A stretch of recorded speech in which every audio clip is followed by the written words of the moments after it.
Okay dear students,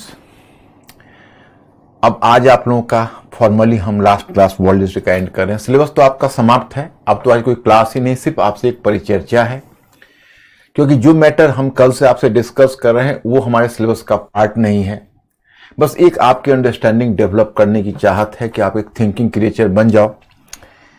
अब हम एक पहले आप ये एश्योर करो, और आज अच्छा होता कि आप ही लोग कुछ क्वेश्चन करते, क्योंकि मैटर तो मैंने दे दिया है। इसमें जो डिफिकल्ट चीज जहां आपको समझने में दिक्कत होगी वो मैं आपको समझा देता हूं, और बाकी तो सारे मैटर एक दूसरे से, अगर इसको आप एक दो बार जब भी टाइम मिले आप पढ़ लोगे तो वैसे भी आप लोग अब इतने इनलाइटेन हो चुके हो। आप लोग को तो मुझे आश्चर्य हुआ कि पूरे वर्ल्ड हिस्ट्री के दरमियान में आप लोगों की ओर से ना तो कोई परेशानी हुई, ना कोई क्वेरीज आई ज्यादा।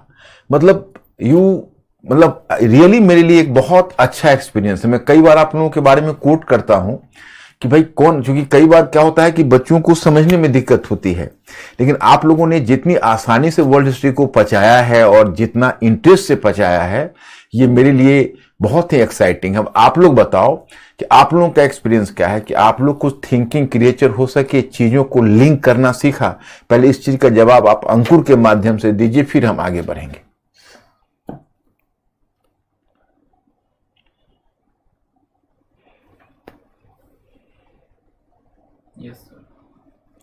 मतलब लिंक करना सीखा कुछ हर दिन। देखिए, दुनिया में जो इतने बड़े स्कॉलर्स या कुछ भी होते हैं वो सब दिमाग का है। जैसे शरीर में क्या होता है, मैं क्यों कहता हूं सोचने वाला प्राणी बनो। जैसे मान लीजिए मेरा अगर हाथ कमजोर है तो डॉक्टर उसका क्या उपाय बताएगा? डॉक्टर कहेगा आप डंबल करिए या कोई एक्सरसाइज करिए ताकि आपके हाथ में ताकत आए। तो दिमाग में ताकत आती है जब हम क्रिएटिव सोचते हैं तो ये दिमाग में दोनों चीज है। और क्रिएटिव सोचने का एक दूसरा फायदा होता है, डिस्ट्रक्टिव चीजें आपके दिमाग में रहेंगी नहीं। मतलब आप अपने स्टडी में इतना एब्जॉर्ब रहोगे कि आसपास के लोगों से आपको कोई परेशानी नहीं होगी। तो इसका आम क्या और गुठलियों का दाम की बात है। अब दूसरी चीज बोलो कि राइटिंग तो थोड़ा टेक्निकल चीज होती है, तो पहले आप लोग हमें अब इन्फॉर्म करिए कि राइटिंग मैंने वर्ल्ड हिस्ट्री में, चूंकि वर्ल्ड हिस्ट्री में तो प्रीलिम्स का पार्ट रहा नहीं, तो वर्ल्ड हिस्ट्री में प्रीलिम्स तो है नहीं, तो हमने आपको वर्ल्ड हिस्ट्री में मेंस ही मेंस का काम करवाया है। तो हमने खूब कोशिश की है कि वर्ल्ड हिस्ट्री पार्ट में आप राइटिंग सीख लो। तो आप अपना एक्सपीरियंस बताओ कि वर्ल्ड हिस्ट्री पार्ट में, या आपने जो ओवरऑल मॉडर्न हिस्ट्री पार्ट में किया, वर्ल्ड हिस्ट्री पार्ट में किया, जो ओवरऑल हमने राइटिंग के लिए काम करवाया, तो राइटिंग में आप लोगों का क्या सिचुएशन है, मतलब किस लेवल पर हो, मतलब कैसा फील कर रहे हो।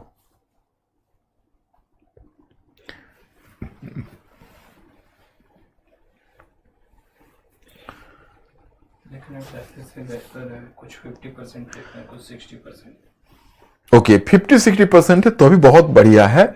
अब एक उपाय आप लोग करिए, आप लोग अपना अपना लैंग्वेज थोड़ा सा, मतलब ऐसा होना चाहिए एक्सप्रेस कर सके, और आप रेगुलर लिखिए। जैसे आपका क्लास फिनिश भी हो जाए तो अभी आप एक क्वेश्चन कम से कम रेगुलर, और फिर जब समय जैसे आता जाए तो बाकी विषयों के भी प्रश्न को लिखिए। तो दिन भर में आप 4-5 पेज लिखने की कोशिश करिए। लिखने की कमजोरी लिखने से दूर होती है। तरीका तो आप सीख चुके, मतलब मैंने कैसे क्वेश्चन को स्टार्ट करना है, कैसे डेवलप करना है, ये तरीका आपने सीखा कि नहीं। बाकी तो चलिए, क्वेश्चन में जैसे जैसे आप चीजों को पचाएंगे वैसे वैसे चीजें हो जाएगी, लेकिन क्या आपने उसका तरीका सीखा कि नहीं? Please inform us. आप इन्फॉर्म करिए कि आपने तरीका सीखा या नहीं।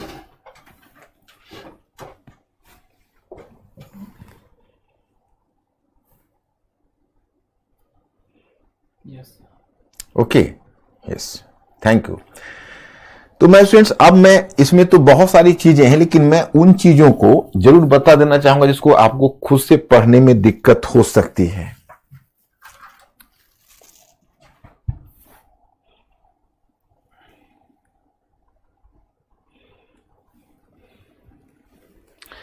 मैंने कहा तृतीय विश्व के देशों का तो कमजोर, उस स्थिति को कमजोर होना तय था, और समाजवादी मॉडल का जब बिखराव हुआ तो पूंजीवादी मॉडल को और भी प्रगति हुई। मैंने कल आपको Samuel P Huntington, end of history, ये सारी चीजें आपको बताई।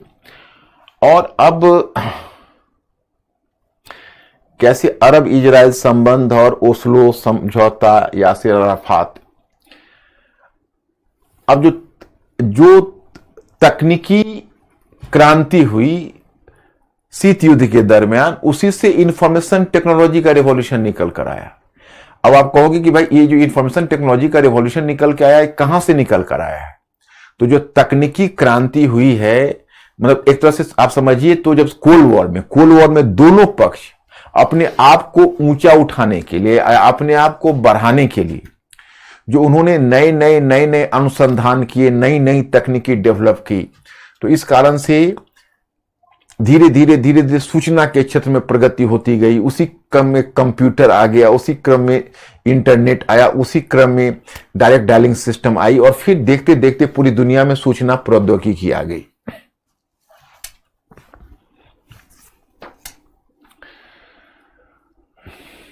अब देखिए, सूचना प्रौद्योगिकी आने से इसको तृतीय औद्योगिक क्रांति, दुनिया में 2 औद्योगिक क्रांति तो पहले आई ही थी, तृतीय औद्योगिक क्रांति। वैसे देखो टोटल 4 औद्योगिक क्रांति की परिकल्पना है। अभी जो आपका आर्टिफिशियल इंटेलिजेंस और 3D टेक्नोलॉजी, ये सब जो आ रहा है आपको, GPT-4 वगैरह आप देख रहे हो, ये सब क्या है? ये सब 4th इंडस्ट्रियल रेवोल्यूशन है।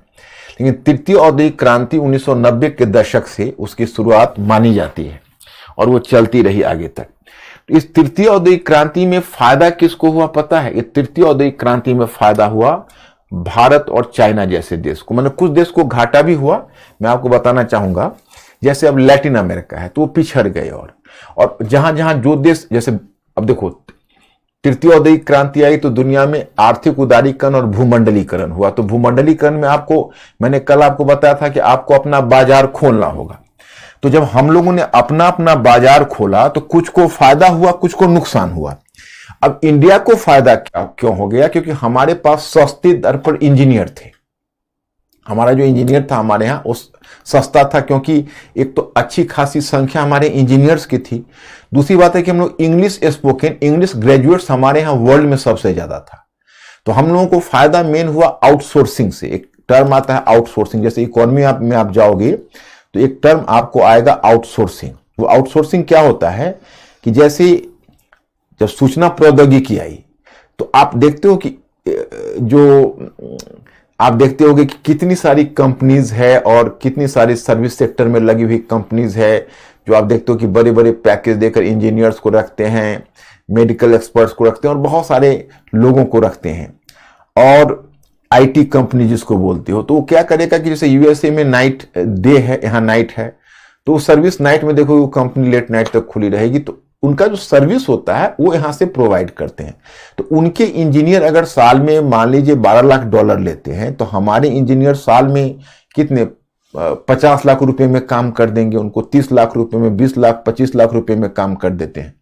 तो $12 लाख का उनको अगर काउंट करके आप 60 से गुना करिए तो उनके लिए तो 1.5 करोड़ का ईयरली पैकेज, 2 करोड़ का ईयरली पैकेज यूएसए में हो जाएगा रुपये के हिसाब से, और इंडिया में वही चीज उनको 25 लाख में हो रहा है, तो उनका 8 गुना कम लग रहा है, मतलब 8वां भाग ही लग रहा।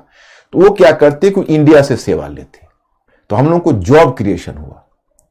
और दूसरी चीज आप यह भी जानिए कि जैसे बहुत सारे कॉल सेंटर्स हैं, जैसे आप देखते होंगे कि आपको कहीं से कॉल आता है, फोन आता है, जिसमें आपको मतलब टीवी ही खराब हो गई या कोई टेक्नोलॉजी, तो आप यहां से करते हो, अगर सर्विस नहीं होता है तो आप गुस्सा करते हो। तो आप जिस पर गुस्सा करते हो वो बहुत सोफिस्टिकेटेड हो, ये सर, सॉरी सर, मैं जल्दी भेजूंगा, ये करता रहता है, वो बिल्कुल गुस्सा नहीं खाएगा। क्यों? उसको उससे कोई लेना देना है ही नहीं। कंपनी पता चला यूएसए में है और कॉल सेंटर बना हुआ है सिंगापुर में बैठा हुआ आपको डील कर रहा है। उसी तरह हमारे जो ग्रेजुएट्स थे वो कॉल सेंटर पर बैठते थे और अमेरिकन कंपनी को डील करते थे, उनके कंप्लेन को नोट करते थे, उनके कंप्लेन का जवाब देते थे। तो उससे क्या हुआ, ये आउटसोर्सिंग, वही टर्म आता है आउटसोर्सिंग, उससे हम लोगों का बहुत ज्यादा फॉरेन करेंसी आई। इसलिए हमारी इकोनॉमी सर्विस सेक्टर, और हमारा सर्विस सेक्टर भी पूरी इकोनॉमी का 55% तक पहुंच गया और हमारी इकोनॉमी काफी ग्रो हुई, तो हमें फायदा हो गया अनजाने। और चाइना को भी फायदा हुआ, जैसे हमको ऑफशोरिंग से फायदा हुआ तो चाइना, आउटसोर्सिंग से फायदा हुआ तो चाइना को ऑफशोरिंग से फायदा हुआ। तो आप कहेंगे ऑफशोरिंग क्या होता है? तो ऑफशोरिंग का मतलब हुआ कि जैसे यूरोप में कोई इंडस्ट्री है, तो यूरोप में इंडस्ट्री बैठी हुई थी, तो उस इंडस्ट्री में अब मान लीजिए वहां पर इलेक्ट्रिसिटी महंगा है, लैंड महंगा है और वाटर महंगा है, तो वहां पर क्या होता है कि किसी प्रोडक्शन का लागत बहुत ज्यादा हो जाता है। तो लागत बहुत ज्यादा हो जाता है तो वहां के कैपिटलिस्ट को अपने राष्ट्रवाद से क्या लेना देना है, आप ही बताइए। मतलब वो राष्ट्रवाद से कोई लेना देना तो होता नहीं है। तो वो क्या करते हैं कि वो अपने इंडस्ट्री के पार्ट को दुनिया के बाकी जगहों पर फैला देंगे। चाइना उनको सस्ते दर पर लैंड दे देगा, इंडिया सस्ते दर पर उनको आउटसोर्सिंग मतलब क्या कहते हैं वो एक्सपर्ट्स दे देगा। तो इस तरह से क्या होगा कि उनका एक ही जो कंपनी है, तो पता चला कि उनका व्हील बन रहा है इस कंट्री में, एक्सल बन रहा है उस कंट्री में। तो इस तरह से उन्होंने अपने इंडस्ट्री को दुनिया के बाकी जगहों पर बाइफरकेट करके छोड़ दिया, जहां जो सस्ता है, कहीं इलेक्ट्रिक सस्ता मिल रहा है, कहीं लैंड सस्ता मिल रहा है। तो चाइना ने चूंकि लैंड को भी जब चाहते थे तो गवर्नमेंट, कम्युनिस्ट गवर्नमेंट थी, डिक्टेटोरियल अप्रोच था, तो लैंड को एक्वायर करके दे देती थी, सस्ते दर पर सारी चीजें मुहैया कराती थी। तो चाइना में बहुत सारे इंडस्ट्री का रस हुआ और इस कारण से ऑफशोरिंग हुआ चाइना में। तो चाइनीज इकोनॉमी को एफडीआई से बहुत ज्यादा फायदा मिल गया उसमें, हम लोगों को एफआईआई से मिला, आउटसोर्सिंग से मिला। तो इस तरह से हम लोग फायदा कमाए। लेकिन बहुत सारे कंट्री, जैसे बहुत सारे अफ्रीकन कंट्रीज तो और भी गरीब हो गए, क्योंकि ग्लोबलाइजेशन में क्या हुआ कि जब उनका मार्केट खुला तो दुनिया के प्रोडक्ट उनके यहां डंप होने लगे, तो उनके अपनी इंडस्ट्री का पतन होने लगा, तो वो इकोनॉमिक क्राइसिस में चले गए। अब लैटिन अमेरिका में देखो, उनको ग्लोबलाइजेशन से नुकसान हुआ क्योंकि उनकी इकोनॉमी और भी कंपटीशन में नीचे गिर गई। परिणाम क्या हुआ कि लैटिन अमेरिका में समाजवादी प्रतिक्रिया हुई थी 1990s में और अर्ली 20s में। उसको पिंक रेवोल्यूशन कहते हैं, गुलाबी क्रांति, क्योंकि लाल कम्युनिस्ट क्रांति को कहते हैं।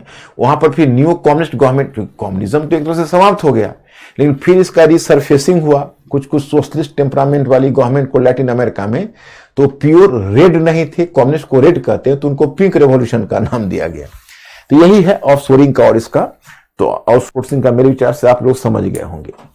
अब अंकुर जब पूछो मेरे स्टूडेंट्स वो समझ पा रहे हैं कि नहीं, कोई दिक्कत तो नहीं हो रही?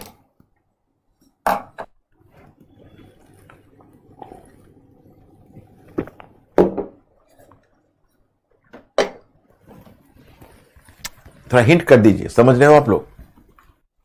नीतीश पूछ रहे हैं एफडीआई क्या है? एफडीआई कहते हैं foreign direct investment. Foreign direct investment का मतलब हुआ कि आप जैसे किसी दूसरे इंडस्ट्री में, दूसरे कंपनी में आप डायरेक्ट पैसा लगाते हो,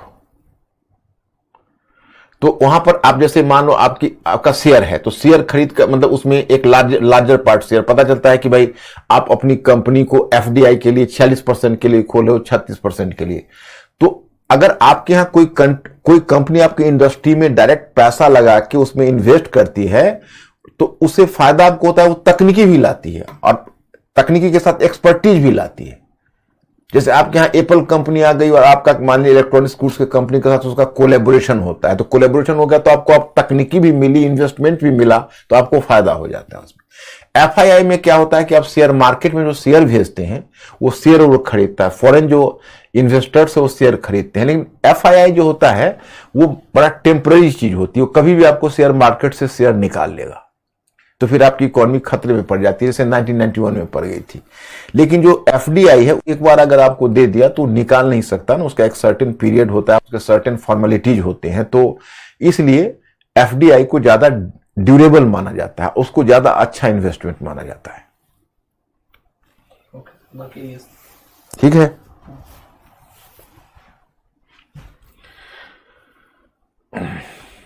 अब तृतीय विश्व की अर्थव्यवस्था को देखो, तेल संकट और पर्यावरण संकट के कारण खतरे में आनी थी, तो वहां पर भुगतान संतुलन की समस्या आई, तो मैंने आपको बताया ही।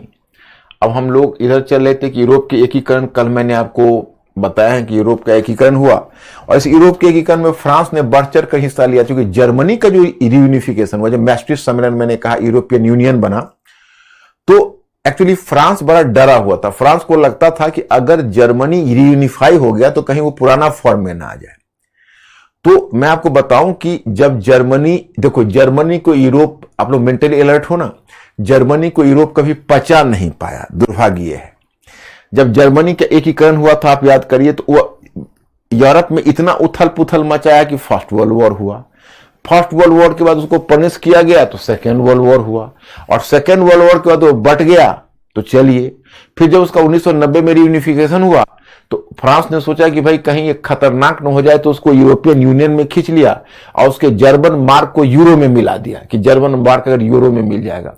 लेकिन आप देखोगे कि जर्मनी की इकोनॉमी इतनी मजबूत थी कि जब वह यूरोपियन यूनियन में गया तो वहां भी डबाडोल कर दिया, वहां की पूरा उथल पुथल और पूरी इकोनॉमी जर्मनी के फेवर में चली गई। तो एक तरह से तुम समझो तो जर्मन एकीकरण को, एकीकृत जर्मनी को यूरोप आज तक नहीं पचा पाया है।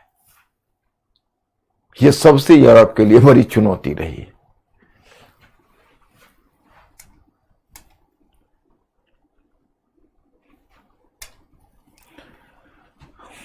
अब देखिए, अब शीत युद्धोत्तर काल में थोड़ा सा मैं आपको रूस की भी चीजें समझा देता हूं। अभी तो रूस फिर चर्चा में, यूक्रेन है, रूस है। जैसे देखिए, पहले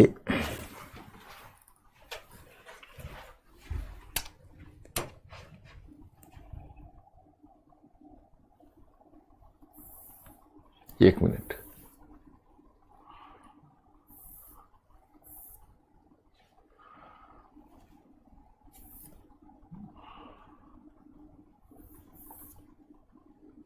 जस्ट 1 मिनट माय स्टूडेंट्स। देखो, मैं आपको रूस दिखाना चाहता था थोड़ा।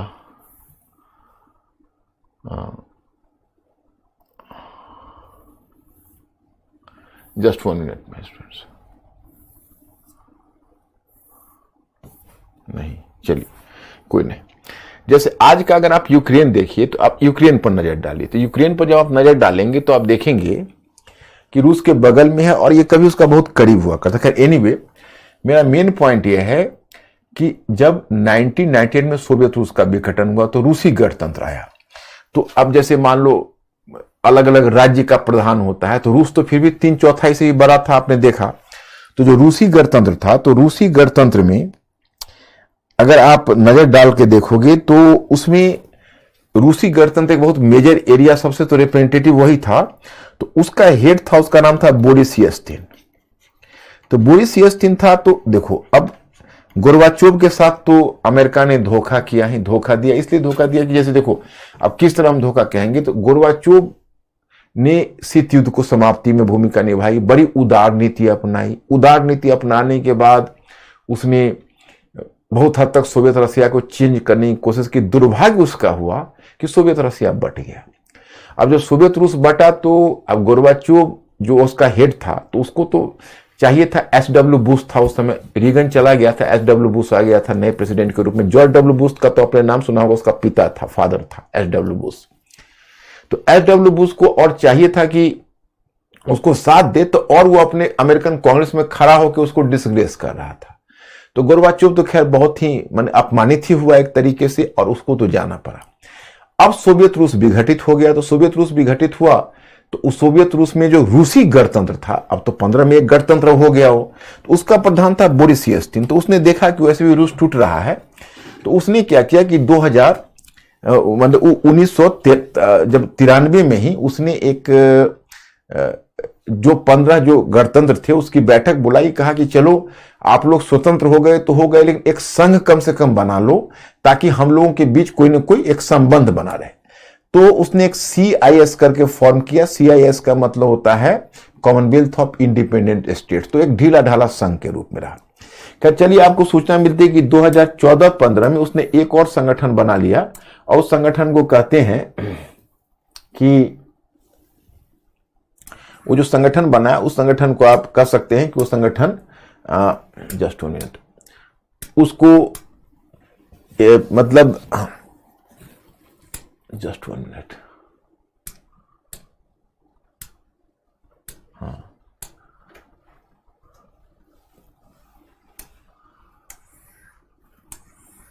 Just 1 minute.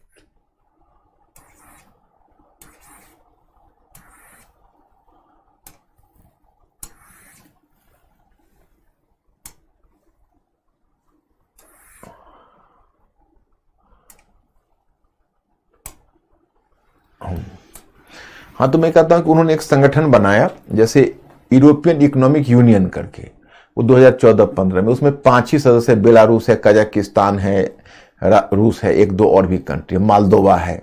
तो यही सब 1-2 कंट्री है। तो अब क्या हुआ कि बोरिस येल्त्सिन के साथ भी बेसिकली अमेरिका ने धोखा किया। जैसे बोरिस येल्त्सिन उसके पिछलग्गू के रूप में रहा कि चलो ये हमारी सहायता करेगा। अब जब सोवियत रूस का विघटन हुआ तो देखिए अब क्या हुआ कि कम से कम यूएसओ को इस बात का डर था कि कहीं ऐसा न हो कि जो परमाणु हथियार है वो रूसी गणतंत्र के पास ही था। तो रूसी गणतंत्र और परमाणु हथियार वर्चुअली 3 देशों में था, 4 देशों में। एक रूसी गणतंत्र में था, एक था उसमें बेलारूस में, एक था यूक्रेन में और फिर कजाकिस्तान में। तो उन सब से सुपुर्द करवा लिया। मतलब अमेरिका ने मध्यस्थता की, क्योंकि अमेरिका की तो चिंता थी कहीं परमाणु हथियार फैल ना जाए, तो बाकी से समर्पित करवा लिया। यूक्रेन से जब समर्पित करवाया 1994 में, तो यूक्रेन थोड़ा सा आनाकानी कर रहा था कि भाई हम परमाणु हथियार इनको दे दें और कल को ये हम पर हमला कर दे। तो इसको 1994 में इसे अंत में हुआ कि ठीक है, यूक्रेन को कहा गया कि आप परमाणु हथियार सुपुर्द कर दीजिए। यूक्रेन ने परमाणु हथियार सुपुर्द कर दिया। बदले में यूएसए ने कहा कि आप रूसी गणतंत्र को कि आप वादा करिए इनको कि भविष्य में कभी हमला नहीं करेंगे। तो रूसी गणतंत्र ने यूक्रेन पर वादा किया कि भाई हम भविष्य में हमला नहीं करेंगे। लेकिन अब आप कहोगे भाई अभी का जो सिचुएशन है तो भविष्य में हमला क्या करना। आपको शायद पता हो, जो अपने मैटर में पढ़ोगे, कि 2014 में रूस ने यूक्रेन से पहले क्रीमिया का क्षेत्र छीन लिया। क्रीमिया का क्षेत्र 2014 में क्या है मैं बैकग्राउंड बता देता हूं। और अभी हमला कर दिया। तो हुआ ऐसा कि 99 तक रूसी गणतंत्र का प्रधान बोरिस येल्त्सिन था और बोरिस येल्त्सिन अमेरिका के पीछे पीछे चला। 1994 में यूक्रेन से उसने हथियार अमेरिका ने सुपुर्द करा दिया। और जब 1990 में, आप लोग मेंटली अलर्ट हो, 1990 में जब जर्मनी का एकीकरण हो रहा था, तो जर्मनी के एकीकरण के समय, मतलब जैसे ये जो जगह आप देख रहे हो, तो जर्मनी का जब एकीकरण हो रहा था, तो जर्मनी के एकीकरण के समय ये जर्मनी एकीकृत हो गया दोनों का, वेस्ट एंड ईस्ट के बीच। तो अब मतलब जब जर्मनी का एकीकरण हुआ तो उस समय गोर्बाचोव था। तो गोर्बाचोव को थोड़ी सी अजीब सा लग रहा था कि भाई देखो, पूर्वी जर्मनी पश्चिमी जर्मनी में मिल रहा है, तो एक तरह से साम्यवादी देश पूंजीवादी को हम सुपुर्द कर रहे हैं। तो इस तरह से आप अगर पूंजीवादी देश का पूरा में विस्तार करोगे तो सारे देशों में आप फैलते चले जाओगे। उस समय 1990 में रीगन था, उसने वादा किया यूएसए ने कि आप घबराइए नहीं, नेटो जो हमारा संगठन है, नेटो, क्योंकि जर्मनी तो नेटो का मेंबर बन गया, तो हमारा जो नेटो संगठन है वो जर्मनी से पूरब नहीं जाएगा, जर्मनी से पूरब नहीं जाएगा। और 1994 में लगभग 10 देशों को नेटो की सदस्यता दे दी अमेरिका।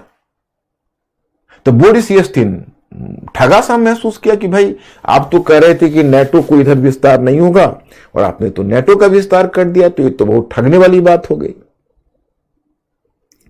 तो अमेरिका ने नहीं माना, कुछ को यूरोपियन यूनियन में लिया, कुछ को नेटो में लिया। और धीरे धीरे जब सोवियत रूस का विघटन हुआ तो सोवियत रूस का पुराने गणतंत्र को भी नेटो में लेना शुरू किया। अब देखिए ना, लैटविया, लिथुआनिया, एस्टोनिया, ये सब नेटो का मेंबर्स हैं ही। नेटो का मेंबर संख्या तो अब 31 हो गई है, 32वां लाइन में है। फिनलैंड एंड स्वीडन जो नया वाला एंट्री मारने वाला है, जो है वो आपने देखा ही, तो उसमें एक फिनलैंड का हुआ है, एक का होना है। तो अमेरिका ने धोखा किया। तो 99 में बोरिस येल्त्सिन हार्ट सर्जरी में उसका डेथ हो गया और वो केजीबी का एक असिस्टेंट लाया था जो वाइस प्रेसिडेंट के पद पर भी रहा था, उसका नाम था व्लादिमीर पुतिन।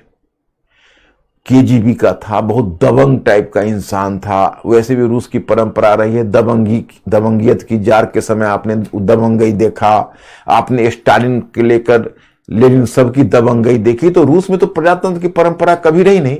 तो व्लादिमीर पुतिन का उद्भव हुआ 2007 में। व्लादिमीर पुतिन ने जब बर्लिन में एक स्पीच दिया, उस स्पीच में उसने मतलब एंटी अमेरिकन, एकदम आग बबूला होकर एंटी अमेरिकन अपने आक्रोश को व्यक्त किया। तो माय स्टूडेंट्स, 2007 में ही हम लोगों को लग गया था कि शीत युद्ध की फिर माहौल बन रहा है। और फिर व्लादिमीर पुतिन ने 2014 में यूक्रेन पर हमला करके क्रीमिया छीन लिया यूक्रेन से। और जब क्रीमिया को छीना 2014 में, तो मतलब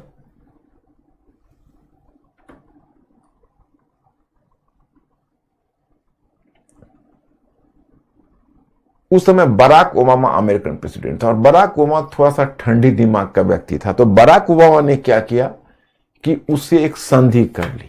तो जब बराक ओबामा जिसमें 2014 में उसे टीटी कर रहा था और रूस के साथ मतलब एक तरह से मेल मिलाप की नीति अपना रहा था और रूस ने इतना उद्दंडता की थी कि यूक्रेन से क्रीमिया छीननी थी, उस समय के न्यूज़पेपर में भरा हुआ आ रहा था कि यह म्यूनिख का विश्वासघात है। म्यूनिख का विश्वासघात माने म्यूनिख की संधि के बराबर है। तो मैं स्टूडेंट थोड़ा तुम लोग एश्योर कर देते कि म्यूनिख की संधि तुम्हें याद है और म्यूनिख की संधि किसने की थी उसका नाम अगर टाइप कर देते तो बड़ी मेहरबानी होती। मुझे लगता कि तुम लोग वास्तव में प्रबुद्ध हो चुके हो। तो जरा देखो तो बताओ तो ये म्यूनिख की संधि का चक्कर है क्या कि न्यूज़पेपर में उसकी तुलना म्यूनिख की संधि से की।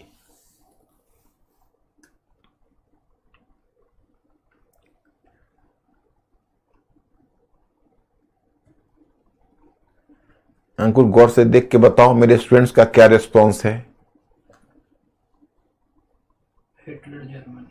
हाँ, गुड गुड, तुम लोग इनलाइटेन है ना। तो वही तुमको याद है जब चेम्बरलेन ने आकर हिटलर को संतुष्ट करने के लिए चेकोस्लोवाकिया से सुडेनटेनलैंड काट के म्यूनिख में दे दिया था, तो जब क्रीमिया रूस ने काट लिया, फिर बराक ओबामा ने जब संधि की तो उसने कहा कि तो म्यूनिख का विश्वासघात है। यूरोपीय देश भी इससे असंतुष्ट थे कि बराक ओबामा क्यों रसिया के साथ इतना सॉफ्ट हो रहा है। खैर माई पॉइंट इज दैट कि इस तरह से रूस तो पहले से ही देने लगा था, अब तो फिर दोबारा हमला कर दिया। ये तो आप लोगों के सामने का हाल ही है। अब किसकी गलती है? रूस कहता है तुमने वादा तोड़ा क्योंकि तुमने पूरब की तरफ नाटो का क्यों विस्तार किया जबकि तुमने वादा तोड़ा। वो कहते हैं अमेरिका कि तुमने वादा तोड़ा जब 1994 में जब यूक्रेन ने परमाणु हथियार तुमको सुपुर्द कर दिए थे और तुमने वादा किया था कि यूक्रेन पर हमला नहीं करेंगे, तो तुमने हमला क्यों किया। अब इसमें डर यह है कि जैसे ईरान है, तो बहुत सारे ऐसे भी देश हैं जिनके पास परमाणु हथियार है, तो उनको डर इसमें इस बात की है कि यूक्रेन की घटना के बाद कोई अपना परमाणु हथियार छोड़ना नहीं चाहेगा, क्योंकि यूक्रेन अगर अपना परमाणु हथियार रखा रह जाता तो इतना तो तय है कि किसी परमाणु कंट्री पर कोई हमला नहीं कर सकता। आप देखो ना, भारत पाकिस्तान के बीच पहले कितने युद्ध हुए। अगर आप कश्मीर वाले युद्ध को भी काउंट करते हो तो 3 युद्ध हो चुके हैं। लेकिन जब से परमाणु हथियार आया तब से कोई युद्ध नहीं हुआ, क्योंकि एक बार जो न्यूक्लियर वेपन्स आ जाता है ना, तो फिर कोई भी उस पर लड़ने से पहले 2 बार सोचता है। तो खैर anyway my point is that कि ये हुआ। तो शीतयुद्धोत्तर काल में जो सोवियत रूस है वो मैंने बताया, यूरोपियन इकोनॉमिक यूनियन ये जो मैंने बताया, इसमें बेलारूस है, कजाकिस्तान, ये सब आपको मैटर में मिल जाएगा। रूस है, आर्मेनिया है, किर्गिस्तान है, ये 5 कंट्री है इसमें।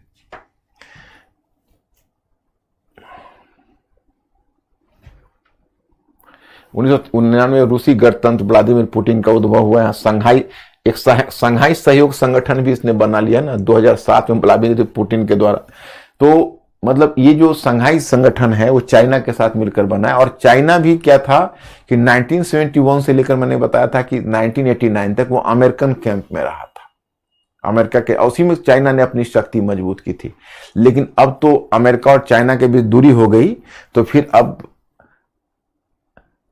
जो चाइना है, जो चीन है, वो रूस के निकट आ गया। अब आर्थिक उदारीकरण से क्या तात्पर्य है ये तो मैंने आप लोगों को समझाया ही था। वाशिंगटन सहमति, फ्रेडरिक हाइक और मिल्टन फ्रीडमैन, और मैटर में लिखा हुआ है, आप लोग उसको आराम से डील कर सकते हो। अब आर्थिक उदारीकरण में अंतर्राष्ट्रीय अर्थव्यवस्था में क्या परिवर्तन हुआ, जैसे देखो जॉन मेनार्ड केन्स जब था, तो जॉन मेनार्ड केन्स ने जिस समय IMF, वर्ल्ड बैंक बनाया था, गेट बनाया था, तो जॉन मेनार्ड केन्स का कहना था कि देखो अर्थव्यवस्था को आप सीमित खोलो, पूरी तरह से मत खोलो, क्योंकि पूरी तरह से खोलोगे तो राष्ट्रीय अर्थव्यवस्था ध्वस्त हो जाएगी। तो उस बात को नहीं माना गया और अर्थव्यवस्था को अनलिमिटेड वे में खोल दिया गया, मतलब पूरी तरह से खोल दिया गया इसमें भूमंडलीकरण में। जैसे देखो जॉन मेनार्ड केन्स ने कहा था कि देखो औद्योगिक उत्पाद को ट्रेड में शामिल करते हैं, अंतर्राष्ट्रीय व्यापार में, लेकिन कृषि को अंतर्राष्ट्रीय व्यापार में शामिल नहीं किया था, सेवा क्षेत्र को अंतर्राष्ट्रीय व्यापार में शामिल नहीं किया था, क्योंकि उसका मानना था कि कृषि को हम अंतर्राष्ट्रीय व्यापार में शामिल कर देंगे तो कृषि किसी भी कंट्री को खाद्य सुरक्षा प्रदान करती है, तो ऐसी स्थिति में किसी देश की खाद्य सुरक्षा खतरे में पड़ सकती है। तो हमको कृषि को नहीं रखना है व्यापार में। मैंने व्यापार में रखने का मतलब कि आज की तारीख में तुम किसी देश के कृषि उत्पादों पर भी कर मतलब चुंगी लगा के नहीं रोक सकते हो, और ना ही तुम अपने कृषि को सब्सिडी दे सकते हो। होगा कि भाई आपने फेवर कर रहे हो अपने कृषि को, तो खाद्य सुरक्षा खतरे में पड़ सकती है ना। और दूसरा सेवा क्षेत्र, तो सेवा क्षेत्र में बैंकिंग, बीमा सभी, अब आप दूसरे कंट्री का बैंकिंग आपके यहां खुलेगा, आप मना नहीं करोगे, उसकी बीमा कंपनी खुलेगी, तो इससे आपके सेवा क्षेत्र को तो प्रतिस्पर्धा मिल रही है। और तीसरा फैक्टर है कि उन्होंने, चूंकि देखो पश्चिमी देश है, वो पश्चिमी देश तो तकनीकी में अब धीरे धीरे अब उत्पादन में वो पिछड़ रहे थे, क्योंकि जो औद्योगिक देश हैं, जो तृतीय विश्व के देश हैं, उनके लेबर चीप हैं। तो अब मान लो सूती वस्त्र है या बहुत सारे ऐसे उद्योग हैं जो लेबर इंटेंसिव है, तो वहां लेबर इंटेंसिव उद्योग में ये तो बाजी मार ले जाते थे, सोच सकते हो। तो जब ये बाजी मार ले जाते थे तो वैसे उद्योगों में उनकी जो स्थिति है वो कमजोर हो रही थी। तो अब इन्होंने सोचा कि भाई चलो उस उद्योग में तो हम इनके साथ प्रतिस्पर्धा नहीं कर सकते, तो इन्होंने क्या किया, एक नई चीज ला दी जिसको कहते हो पेटेंट एक्ट। पेटेंट एक्ट का मतलब हुआ इंटेलेक्चुअल प्रॉपर्टी राइट्स, मतलब जो तकनीकी हमने बनाई है वह तकनीकी आप यूज करते हो, तो जितना आप प्रोडक्शन करते हो सब में आपको पेटेंट में मतलब हमें उसका एक पार्ट मुनाफा का देना पड़ेगा। तो इंडिया पहले बहुत रेजिस्ट किया था, हम लोग को याद है, हम लोग स्टूडेंट लाइफ में थे 1989-90 में, तो इंडिया पर सुपर 301 अमेरिका ने लगाया था, सुपर 301, क्योंकि इंडिया ने कहा था कि देखो हम प्रोसेस पेटेंट देंगे लेकिन प्रोडक्ट पेटेंट नहीं देंगे। जैसे उसका ये कहना था इंडिया का कि जैसे मान लो अब ट्रैक्टर की तकनीकी मैं आपसे लेता हूं, तो तकनीकी आपका यूज कर रहा हूं, तो एक बार में आपसे हम लमसम अमाउंट आप ले लो और हमें फ्री करो। आप कहते हो प्रोडक्ट पेटेंट का मतलब है कि जितना ट्रैक्टर का प्रोडक्शन करेंगे तो प्रत्येक ट्रैक्टर पर आप मतलब अपना शेयर लोगे, तो ये नहीं चलेगा। लेकिन बाद में क्या हुआ कि इंडिया अकेला कितना खड़ा रहता, अंत में इंडिया को भी झुकना पड़ा। अब इसका परिणाम है पेटेंट एक्ट के कारण कि आज देखो कैंसर जैसा जो लाइफ सेविंग ड्रग्स है वो भी कितना दुनिया में महंगा हो गया। मतलब और दुनिया में जब कहा जाता है ऐसी बीमारियों के लिए, एड्स, कैंसर, इस तरह की बीमारियों के लिए कि भाई ये सब, ट्यूबरक्लोसिस, कि भाई आप मेडिसिन का कॉस्ट कम करिए, तभी होगा जब उस पर आप पेटेंट फ्री कर दीजिए, तो ये लोग पेटेंट फ्री करने के लिए तैयार नहीं। हालांकि इंडिया ने एक क्लॉज रखा हुआ है कि जो हमारा इसेंशियल है, जो हमारा सर्वाइवल के लिए जो गुड्स है, उस पर हम पेटेंट से फ्री करके अपना प्रोडक्शन कर सकते हो। तो इंडिया कुछ कुछ मेडिसिन का कर लेता है। हालांकि इस बात के लिए इंडिया पर आलोचना होती है और उसको मामले को WTO में लाया जाता है। तो खैर ये मैं आपको बता रहा हूं। तो ये सब क्या हुआ कि पूरा अब जो ग्लोबलाइजेशन होने से पूरा ट्रेड का जो कंपोजिशन है वो बदल गया। तो मैंने आपको कल बताया कि भाई तृतीय विश्व ने ये शर्तें क्यों मानी, क्योंकि तृतीय विश्व के अगेंस्ट में ये शर्तें जा रही थी। तो तृतीय विश्व ने मतलब जो उरुग्वा राउंड की वार्ता 1986 में हुई, उसी पर WTO बना। और उस समय तृतीय विश्व ने सोचा समझा नहीं, जब बाद में हस्ताक्षर कर लिया तो उसको लगा कि भाई ये तो सारा कुछ पश्चिमी देशों के फेवर में चला गया। तो जो तृतीय विश्व के देश हैं उन्होंने पश्चिमी देशों पर दबाव डालना शुरू किया कि अब टर्म्स को बदलिए और एक बार फिर आप एक नया राउंड चलाइए वार्ता का, उसमें आप हम लोगों के फेवर में कुछ करिए। तो पश्चिमी देशों ने तृतीय विश्व के दबाव में एक दोहा राउंड शुरू किया था। जैसे ये उरुग्वा राउंड था, ये वार्ता का अलग अलग राउंड है। जैसे हम लोग जो स्टूडेंट लाइफ में थे तो कहते थे उसको उरुग्वा राउंड, तो हम लोग पढ़ते थे उरुग्वा राउंड, तो बड़ा जिज्ञासा होती भाई उरुग्वा राउंड क्या है। तो फिर जाने की भाई इस तरह की वार्ता चल रही है, और तब 1995 में WTO बना। यह है दोहा राउंड। तो दोहा राउंड शुरू हुआ था 2001 में कतर में, कतर जो दोहा मतलब कतर के दोहा में। तो ये दोहा राउंड चला तो हुआ कि भाई कुछ किया जाएगा, रियायत दी जाएगी तृतीय विश्व के देशों को। लेकिन तभी उनके यहाँ 2008 में अमेरिका में क्राइसिस हो गई, सब प्राइम लोन क्राइसिस हो गई, और 2009 में यूरोप में यूरोजोन क्राइसिस हो गई। तो इस क्राइसिस के बाद उनकी इकोनॉमी खराब हुई तो उन्होंने हमारे मत्थे ठिकरा फोड़ दिया और फिर दोहा राउंड विफल हो गई, उन्होंने हमें कोई रियायत दी नहीं। तो कुल मिला के जो ग्लोबलाइजेशन है वो उनके फेवर में जाता है।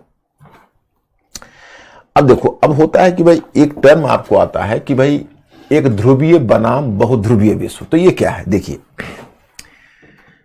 पहले जो पूरा जो कोल्ड वॉर आपने देखा, तो पूरा जो शीत युद्ध का काल है उसको दो ध्रुवीय विश्व कहते थे। मतलब एक यूएसए था, एक यूएसएसआर था, तो उसको दो ध्रुवीय विश्व कहते थे।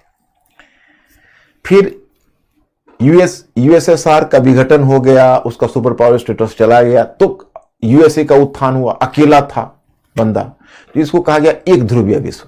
लेकिन एक ध्रुवीय विश्व अधिक समय तक चल नहीं पाया, क्योंकि बीच बीच में नए कंटेंडर हो गए। चाइना का उत्थान हो गया, चाइना का बहुत पावरफुल होकर उभरा। दूसरा, फिर एक बार रूसी गणतंत्र का व्लादिमीर पुतिन के समय उत्थान हुआ। तीसरा, 2001 में जब संयुक्त अमेरिका पर 9/11 का हमला हुआ, तब पता चला कि आतंकवाद एक अंतर्राष्ट्रीय समस्या, उसका इंटरनेशनल कनेक्टिविटी है, इंटरनेशनल उसका नेटवर्क है। तो कोई अकेला देश उस पर नियंत्रण तो कर नहीं सकता, उसको भी, अमेरिका को भी अन्य देशों की सहायता की आवश्यकता हुई।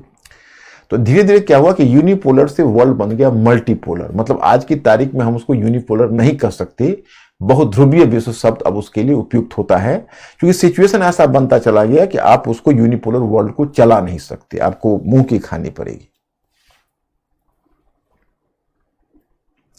हाँ, एक चीज और भी बताना चाहता कि जैसे आप लोगों के मन में जिज्ञासा हो गया, मैंने एक टाइटल भी दिया हुआ है, आप मैटर को आगे पीछे देख के जहां भी हो और जब वक्त मिले, क्योंकि देखो इसमें कोई दबाव तो है नहीं, ये तो आपके लिए एडिशनल है, बोनस है। बस हमारा सिर्फ यही कहना है कि आप लोग सोचने वाले प्राणी बनोगे तो उसके लिए आपको जितनी भी कनेक्टिविटी बनेगी उतना बढ़िया है। तो इसीलिए मैंने इस बात को कहा कि थोड़ा कॉन्टेम्पररी वर्ल्ड को भी समझ लो, जान लो। तो एक टर्म आता है आर्थिक उदारीकरण और दूसरा टर्म आता है भूमंडलीकरण। तो कई बार लोगों को कंफ्यूजन होता है दोनों एक है। देखो, दोनों एक नहीं है, बल्कि आर्थिक उदारीकरण साधन है और भूमंडलीकरण उसका परिणाम है। जैसे दुनिया में जो भूमंडलीकरण हुआ, मतलब दुनिया के विभिन्न क्षेत्रों का समायोजन हुआ, वो आर्थिक क्षेत्र में ही हुआ है, राजनीतिक क्षेत्र में नहीं हुआ। राजनीतिक क्षेत्र में कब होता है, जब दुनिया में विश्व सरकार बनती, तो ऐसा तो बनी नहीं। सामाजिक क्षेत्र में नहीं हुआ, क्योंकि सामाजिक क्षेत्र में तब होता है कि भाई एक देश के नागरिक के लिए आप अपना दरवाजा खोल देते। तो जैसे अब यूरोपीय देश है, तो यूरोपीय देशों ने अपना यूरोपीय संघ के लिए और यूरोपीय यूनियन के लिए उन्होंने एक देश से दूसरे देश का दरवाजा खोला हुआ है, कॉमन नागरिकता की हुई है। परंतु वर्ल्ड में तो बाकी देशों के लोगों को तो आप आने नहीं देते। आपको अगर वही अफ्रीका, दक्षिणी अफ्रीका से आता है बोट पर चढ़ के, बोटमैन उसको बोलते हैं, भागकर बेचारा जान बचाकर आता है, या पश्चिम एशिया से जाता है, तो भूमध्य सागर में डूबकर मर जाए, आप अपने यहां उसको प्रवेश नहीं देते। तो भाई सामाजिक भूमंडलीकरण तो है नहीं। अब रह गया सांस्कृतिक भूमंडलीकरण, तो ठीक है, अब टीवी है, इंटरनेट है, दुनिया में सूचना प्रौद्योगिकी है, तो उससे एक देश से दूसरे देश में विचारों का, संस्कृति का एक्सचेंज तेजी से हो रहा है, ठीक है। वहां भी आप बेईमानी कर रहे हो, वहां भी आप पश्चिमी संस्कृति तृतीय विश्व पर थोप रहे हो। तो सही मायने में तो सांस्कृतिक भूमंडलीकरण भी नहीं। तो मुख्य रूप से भूमंडलीकरण आर्थिक ही क्षेत्र में देखने को मिलता है, और आर्थिक उदारीकरण ने भूमंडलीकरण बनने का रास्ता तैयार किया। कहोगे कैसे? तो मैं एक उदाहरण में समझाता हूं। जैसे मान लीजिए आप अपनी इकोनॉमी को जब सजाएंगे, संवारेंगे, तो फॉरेन इन्वेस्टर्स आएगा और आपकी इकोनॉमी दुनिया की इकोनॉमी से जुड़ेगी। जैसे आप इसको ऐसे समझो कि आपका घर है, ड्राइंग रूम है, बेडरूम है, सब अलग अलग, आपने लिविंग रूम है, सब आपने बनाया हुआ है, लेकिन उसका कोई नियम का पालन नहीं कर रहे हो। मनमाने ढंग से जहां ड्राइंग रूम है उसी को डाइनिंग रूम भी बनाए हुए, उसी में खा रहे हो, उसको स्लीपिंग रूम भी बनाए हो, उसी में सो रहे हो, स्पोर्ट्स रूम भी बनाए हो, खेल रहे हो, सब तितर बितर हुआ पड़ा है। तभी आपको पता चलता है कि आपके चाचा जी अमुक तारीख को यूएसए से आने वाले हैं। अब आपके हाथ पांव फूलने लगते हैं कि चाचा जी आएंगे, देखेंगे भाई कितना बेतरतीब ये रह रहा है, तो हमारा इमेज खराब होगा, हम कैसे आप करें। तो आप क्या करते हो कि जल्दी जल्दी अपने घर को सभी घर के आदमी लग जाते हो, सोफा कवर चढ़ाते हो, ड्राइंग रूम को ठीक करते हो, बेडरूम को ठीक करते हो, सबको अपनी तरतीब पर घर को सजाते हो, और तब आप आराम से उस तिथि को चाचा जी के आने के इंतजार में बैठ रहे हो। तो जो आपने घर को सजाया और संवारा है वो आर्थिक उदारीकरण है, और आपके जो चाचा जी आएंगे वो भूमंडलीकरण है। तो भूमंडलीकरण आर्थिक उदारीकरण का परिणाम है, और आर्थिक उदारीकरण भूमंडलीकरण का रास्ता तैयार करता है। तो यही दोनों में फर्क है। अब देखो, पर्यावरण संकट तो नवीन चुनौती के रूप में आनी ही थी। मैंने आपको कल के क्लास में बताया था, स्टॉकहोम सम्मेलन हुआ था। स्टॉकहोम सम्मेलन में इंडिया ने पहली बार अपने प्रिंसिपल को स्पष्ट किया। मैंने इंदिरा गांधी ने बड़ा ही लाउड एंड क्लियर शब्दों में कहा, पॉल्यूटर्स मस्ट पे। उसने कहा कि देखिए, पर्यावरण को आपने दूषित किया है तो आपको इसका भुगतान करना चाहिए। हम ये भुगतान की राशि अपने सिर पर नहीं ले रहे। लेकिन दुर्भाग्य ये रहा कि जब वहां से यह कह के घोषणा करके वो आई, तो यहां पर तब तक चिपको मूवमेंट इंडिया में 1971 में शुरू हो गया। मैं आपको बताऊं कि जो चिपको आंदोलन है, it was the one of the earliest environmental movement in the world. एक ब्राजील में हुआ था, एक इंडिया में हुआ। खैर एनीवे, फिर उसमें तो साम्यवादी देशों ने इसका बहिष्कार किया। लेकिन ये जो पर्यावरण संकट है जो 1960 के दशक से शुरू हुआ, वो आज भी मैं समझता हूं कि लोग इसकी मूल चीज को नहीं समझ पा रहे हैं। आपको मेरे मैटर में मिल जाएगा कि इसमें सबसे बड़ा जो खलनायक है वो है जीडीपी। सारे देशों को जो जीडीपी का कॉन्सेप्ट अपनाया, और जीडीपी एक बहुत बड़ा विलेन है। मतलब सारे देश ऑब्सेस्ड है कि हमारा जीडीपी बहुत ज्यादा बढ़ जाए। तो आप अगर जीडीपी को बढ़ाना चाहोगे तो आप, जाहिर है कि आप संसाधनों का दोहन बहुत ज्यादा करोगे। आप न तो पर्यावरण को ध्यान में रखोगे, न आप मतलब सामाजिक दायित्व को ध्यान में रखोगे, ना तो मतलब आपको जीडीपी बढ़ाना है तो आपको लेबर की सुरक्षा नहीं, आप मतलब स्वास्थ्य और सेवा क्षेत्र में जितना इन्वेस्ट होना चाहिए नहीं करोगे, शिक्षा के क्षेत्र में इन्वेस्ट नहीं करोगे, क्योंकि एक्सपेंडिचर आपका बढ़ेगा तो आपको लगता है कि भाई हम सीधे ग्रोथ को करने के लिए हमको सीधा उसमें इन्वेस्टमेंट करना चाहिए प्रोडक्शन में। तो आप जो सोशल सेक्टर में कटौती करोगे, आप पर्यावरण को दोहन करोगे, तो उससे क्या होगा कि आगे चलकर यह हानि होनी ही होनी। तो जीडीपी का जो कॉन्सेप्ट आया था वो बड़ा हेस्टिली आया था, आपको मेरे मैटर में मिलेगा। जैसे ये कॉन्सेप्ट सेकेंड वर्ल्ड वॉर के टाइम में, उस समय जॉन मेनार्ड केन्स था, तो जॉन मेनार्ड केन्स के निर्देश पर दो अर्थशास्त्री था, एक का नाम था रिचर्ड स्टोन और दूसरे का नाम था जेम्स मिडे। इन दोनों ने बड़ा हेस्टिली कहा था, जॉन मेनार्ड केन्स ने, कि जल्दी से दुनिया के प्रोडक्शन को कैलकुलेट करके इमरजेंसी में निकालो कि भाई कितना प्रोडक्शन देश बाय देश हो रहा है। तो उसी में इमरजेंसी में चूंकि उतना उसमें समय नहीं था और युद्ध की स्थिति थी, तो एक जीडीपी के आधार पर कॉन्सेप्ट यही दो अर्थशास्त्रियों ने दिया, जिसका नाम है Richard stone and James midday. लेकिन जब 1984 में वही रिचर्ड स्टोन को जब नोबेल प्राइज मिल रहा था, नोबेल प्राइज, तो नोबेल प्राइज के अपने स्पीच में उसने दुनिया को उसमें चेताया कि देखो भाई, वो ऐसा है कि जीडीपी का जो कॉन्सेप्ट है वो बड़ी जल्दबाजी में लाया गया। हमने उस समय इतना नहीं सोचा था क्योंकि हम इमरजेंसी में थे, लेकिन आप लोग इसको परमानेंट मत बनाइएगा, क्योंकि जब उत्पादन आप करते हो तो पर्यावरण को और सामाजिक मुद्दे को ध्यान में रखकर चलना आवश्यक है, क्योंकि जब तक आप इन मुद्दों को ध्यान में नहीं रखोगे तो आगे चलकर पर्यावरण बहुत ही ज्यादा दूषित हो जाएगा। लेकिन जब उसकी बात नहीं सुनी गई, आज तक जीडीपी चल रहा है। तो जीडीपी जैसा खलनायक जब तक रहेगा तब तक पर्यावरण संकट तो रहेगा। क्या, चलिए अब मैंने आपको बताया कि भाई उसके आगे जब स्टॉकहोम सम्मेलन के बाद रियो डी जेनेरो में पृथ्वी सम्मेलन हुआ 1992 में, इसको फर्स्ट अर्थ समिट बोलते हैं। इसमें दोनों पक्षों के देशों ने भाग लिया क्योंकि उस समय तक शीत युद्ध भी समाप्त हो चुका था। तो उसी में पहली बार यूएनएफसीसी का कॉन्सेप्ट है। यूएनएफसीसी का नाम आपने सुना होगा, उसको कहते हैं United Nations framework convention on climate change. वो यूएनएफसीसी बड़ा फेमस है, जैसे पर्यावरण पर कुछ भी पढ़ते होगे तो आप उसमें पढ़ोगे। तो इसमें कॉन्सेप्ट आया। फिर अगला जो सम्मेलन हुआ 1997 में हुआ, 1997 में, उसको बोलते हैं क्योटो सम्मेलन। तो क्योटो सम्मेलन में इंडिया ने फिर इस बात को इम्फेसाइज किया। और क्योटो सम्मेलन में जो कुछ अमेरिका, यूएसए में उस समय बराक ओबामा हुआ करता था, नहीं सॉरी, उसमें बिल क्लिंटन हुआ करता था, बिल क्लिंटन। तो बिल क्लिंटन प्रेसिडेंट था, वो डेमोक्रेटिक पार्टी का था। उधर यूरोपीय यूनियन और जापान, इन तीनों ने यही तय किया कि भाई ठीक है, पॉल्यूटर्स मस्ट पे, हम लोगों ने पर्यावरण को दूषित किया है तो हम लोग इसका भार वहन करते हैं।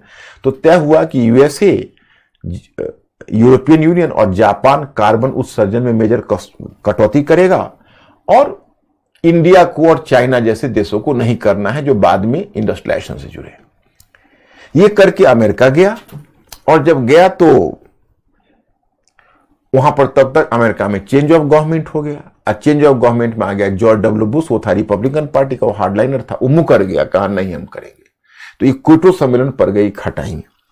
तो इस कारण से क्योटो सम्मेलन ध्वस्त हो गया। अब आगे क्या देखोगे कि जब मतलब आगे चलकर फिर यही स्थिति आई तो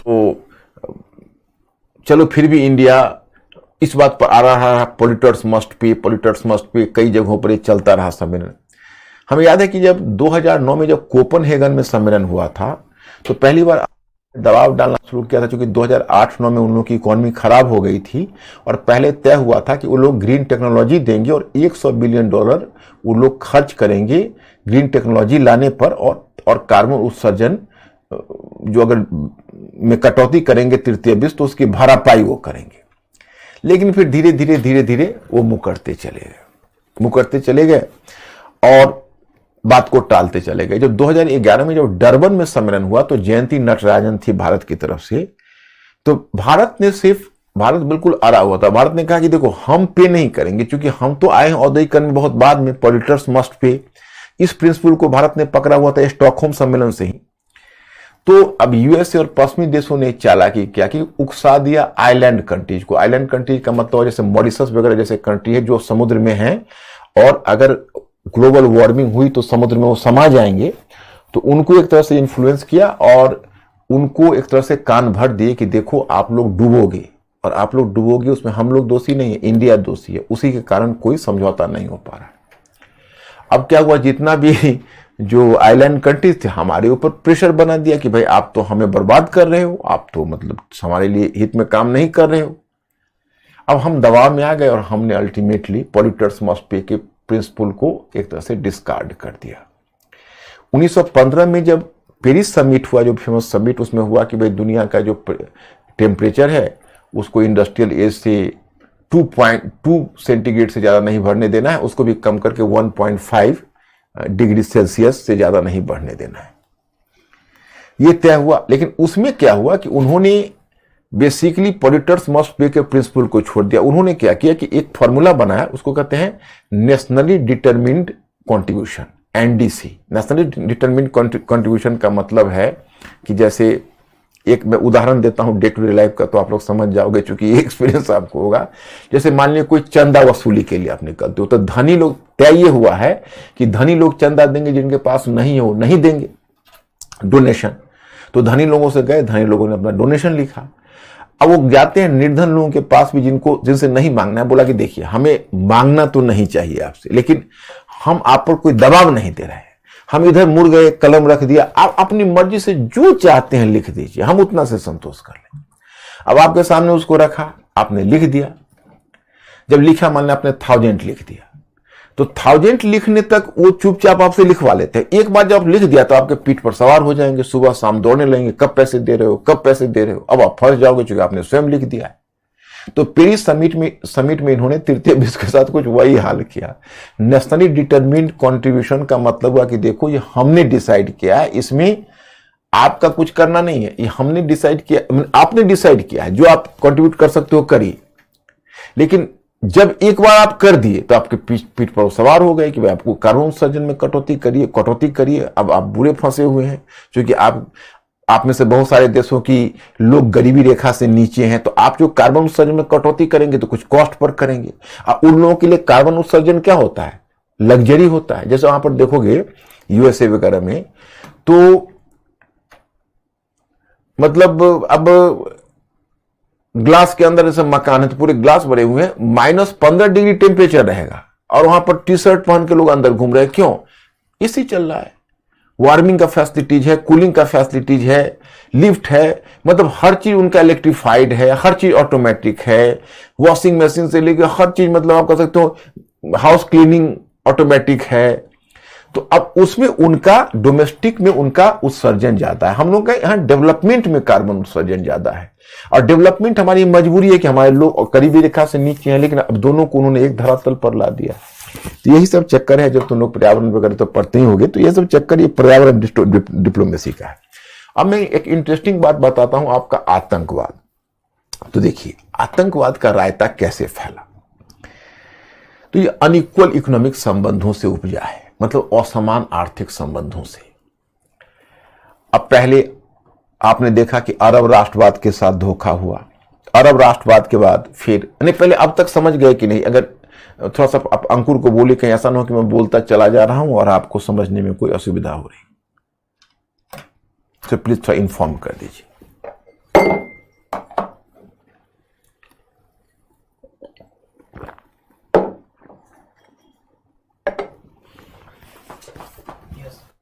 समझ गए ना? तो समझ रहे हैं ना सब? हाँ। तो मैं आपको बताया कि एक तो अरब राष्ट्रवाद के साथ विश्वासघात हुआ, आप लोग अच्छी तरह जानते। उसके बाद तेल साम्राज्यवाद, मैंने आपको बताया कि भाई पेट्रोलियम पेट्रोलिंग प्रोड्यूसिंग कंपनीज हैं, उनके यहां घुस गई। मैंने मोसादेक की सरकार को गिराना आपको बताया था, याद है ना?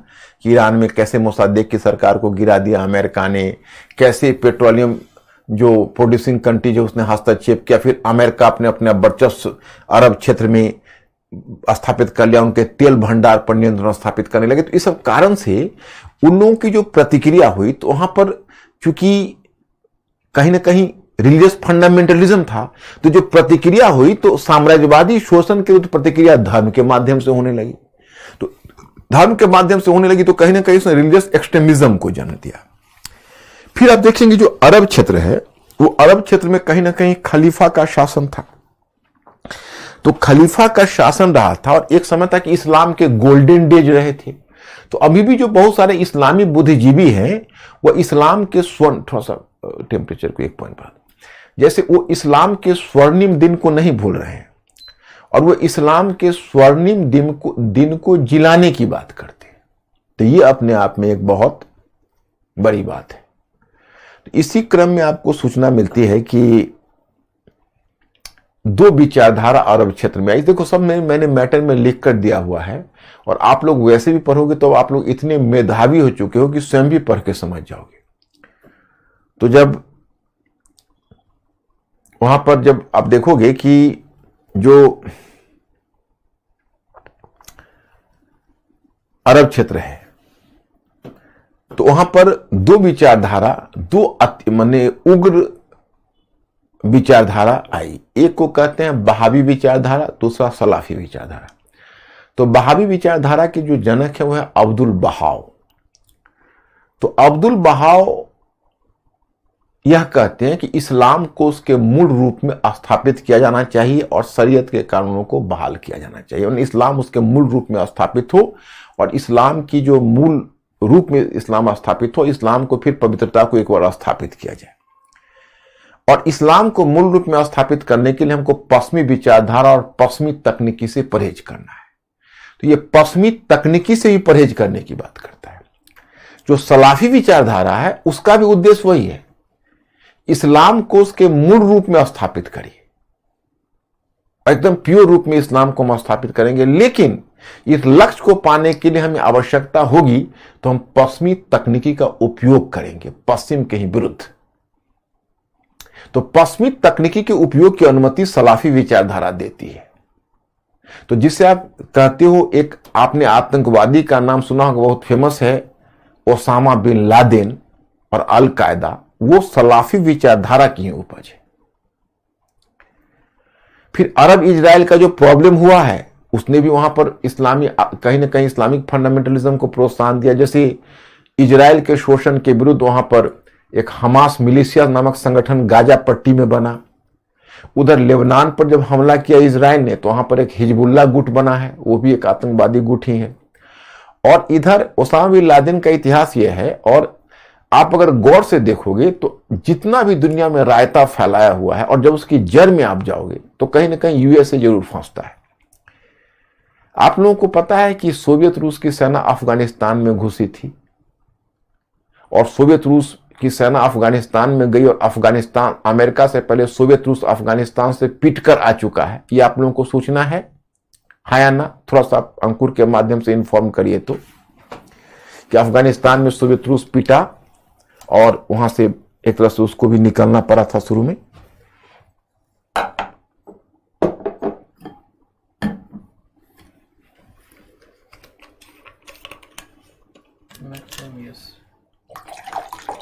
Okay, good.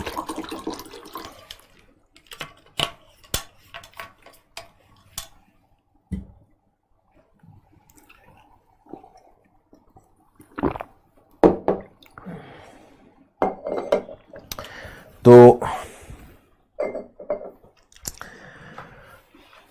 जब सोवियत रूस अफगानिस्तान में गया था तो शीत युद्ध का काल था, और उसी कारण से शीत युद्ध हारा भी सोवियत रूस। तो यूएसए सोवियत रूस के विरुद्ध भड़का रहा था शीत युद्ध में स्थिति मजबूत करने के लिए। अब देखिए, जब आप किसी के विरुद्ध अगर युद्ध भी कर रहे हो, संघर्ष भी कर रहे हो, तो आपको एक दायरा तो पता होना चाहिए कि जो आप कर रहे हो उसका रिपरकशन क्या होगा। अब यूएसए का देखो, अफगानिस्तान में रसिया के विरुद्ध मुजाहिदीन कहते जो धर्म पर समर्पित लोग हैं, उसको भड़काया। और इसका पूरा सबूत है कि खैबर दर्रे के पास अमेरिकी रक्षा सलाहकार जिसका नाम था ब्रेजेनिस्की, वो एक हाथ में AK-56 राइफल और दूसरे हाथ में कुरान लेकर कहा कि ये दोनों आपको आजाद करेंगे। अब बताइए, हथियार मतलब इस्लामिक फंडामेंटलिज्म के हाथ में हथियार दिया, और अमेरिका ने AK-56 राइफल को सप्लाई किया। और वैसे भी शीत युद्ध के काल में दुनिया में अवैध हथियारों का जखीरा बन चुका था, तो अफगानिस्तान में इतने सारे मिलिशिया खड़े हो गए, और अफगानिस्तान में दुनिया भर के जिहादी लड़ने के लिए सोवियत रसिया के अगेंस्ट में आया। उसी में एक था अब्दुल्ला आजम जो मिस्र से आया था, और दूसरा आया था सऊदी अरेबिया से ओसामा बिन लादेन। तो ओसामा बिन लादेन एक तरह से अब्दुल्ला आजम का फॉलोअर था, और अब्दुल्ला आजम सलाफी विचारधारा का बड़ा प्रवर्तक था।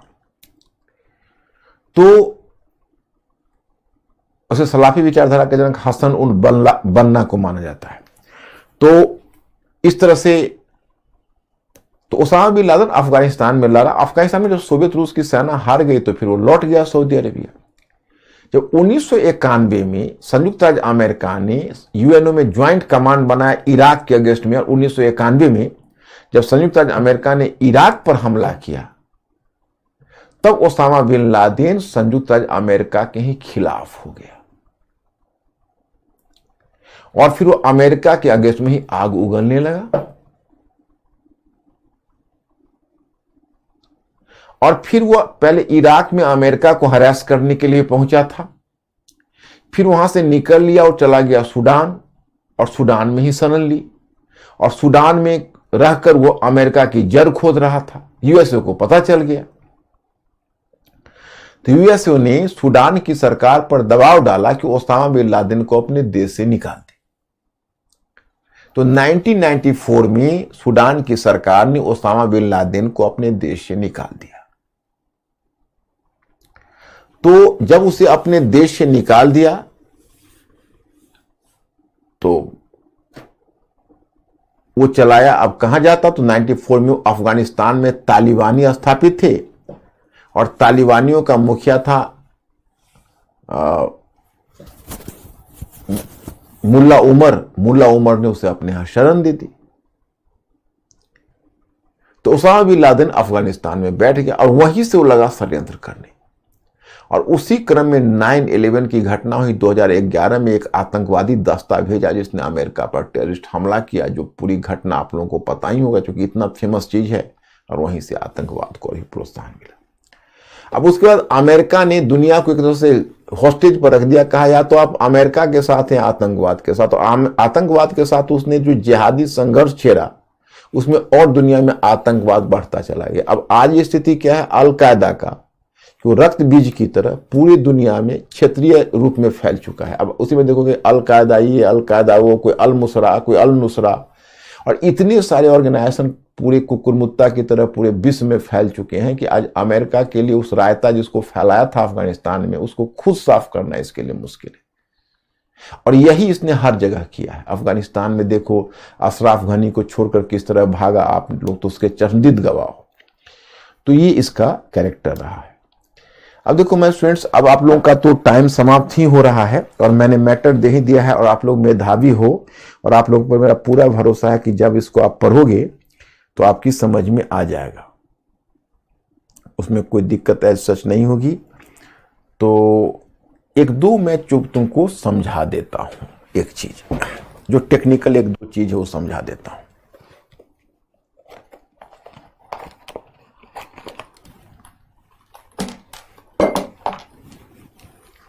देखो एक टेक्निकल चीज है वो है यूरोजोन क्राइसिस, यानी एक टेक्निकल चीज है सब प्राइम लोन क्राइसिस। सब प्राइम लोन क्राइसिस क्या था, जैसे देखो यूएसए था, तो होता क्या है, ये बैंकिंग ये थोड़ा एक इकोनॉमिक चीज है। अगर टेक्निकली नहीं समझ में आया तो जब बाद में तुम इकोनॉमी पढ़ोगे तो सब कुछ समझ में आ जाएगा। बस एक जस्ट उदाहरण बताता हूं, इसको कहते हैं अमेरिका का सब प्राइम ऋण संकट, और ये हुआ था 2008 में।